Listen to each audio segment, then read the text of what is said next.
Genesis chapter 25, the birth of Esau and Jacob. This is the story of the generations of Isaac, Abraham's son. Abraham became the father of Isaac. Isaac was 40 years old when he took Rebekah, the daughter of Bethuel the Syrian of Paddan Aram, the sister of Laban the Syrian, to be his wife. Isaac entreated Yahweh for his wife because she was barren. That means she couldn't have children. And this is quite a theme in the history of God's people, that some of the women couldn't have children. And in those days, to not have children was awful. And so God did this to them, I suppose, to test their faith and to make them appreciate the children that they had. Because those children that, say, Rebekah was to have, Jacob, was the one through whom the promises of God to Abraham about his seed, his descendant, were going to come true. And so he wanted them to appreciate that what he'd given them in those children was really special. And so this is how God in principle works with us as well, making us realize how special things are and helping us to appreciate them. And that's why sometimes we don't get what we want from God straight away.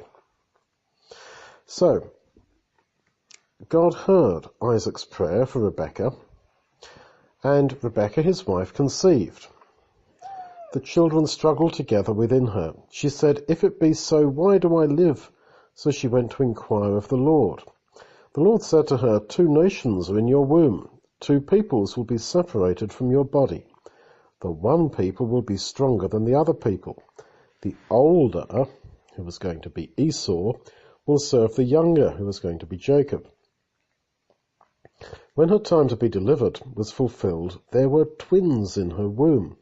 The first came out red all over, like a hairy garment. They named him Esau. After that his brother came out, and his hand was holding on to Esau's heel. He was named Jacob. Isaac was 60 years old when she bore them. That means that for 20 years they'd try to have children and couldn't. It's a long time. The boys grew. Esau was a skillful hunter, a man of the field. Jacob was a perfect man living in tents. Now Isaac loved Esau because he ate his venison. Rebekah loved Jacob. Now that wasn't a good thing, was it, that the mother loved one of the children, Jacob, more than she did Esau, and Isaac preferred Esau. And unfortunately, they didn't really learn, or Jacob didn't really learn from this, because when he had children, Joseph was quite clearly his favourite, and he made him the coat of many colours. So you see how people very often don't learn from the mistakes of other people in their families and those around them.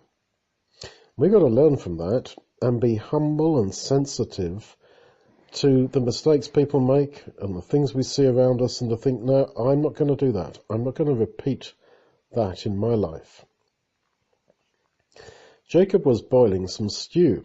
Esau came in from the field, and he was famished. He was so hungry. Esau said to Jacob, "Please feed me with that red stew, for I'm starving." Therefore his name was called Edom. Jacob said, "First sell me your birthright."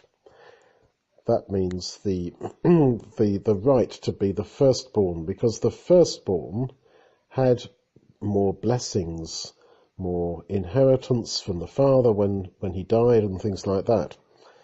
And so Jacob said, "Well, if you want some of my stew, then you must please give me your birthright, and I'll pay you for it by giving you some stew." It's a really mean thing to do. Jacob should have just said, "Oh yeah, you're starving hungry and I'm making some stew, well please have some." But Esau said, "Behold, I'm about to die." I don't suppose that was really true. "What good is the birthright to me?" Jacob said, "Swear to me first."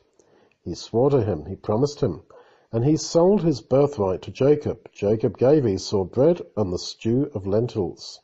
He ate and drank, rose up, and went his way. So Esau despised his birthright. In the New Testament, this is quoted, and we're told how, unfortunately, Esau only looked at what was immediately in front of him. And later on, he begged his father with tears to change the outcome, and he couldn't. And Paul says, don't be like Esau, who for just one morsel of food sold his birthright. And that's sadly what we see people doing.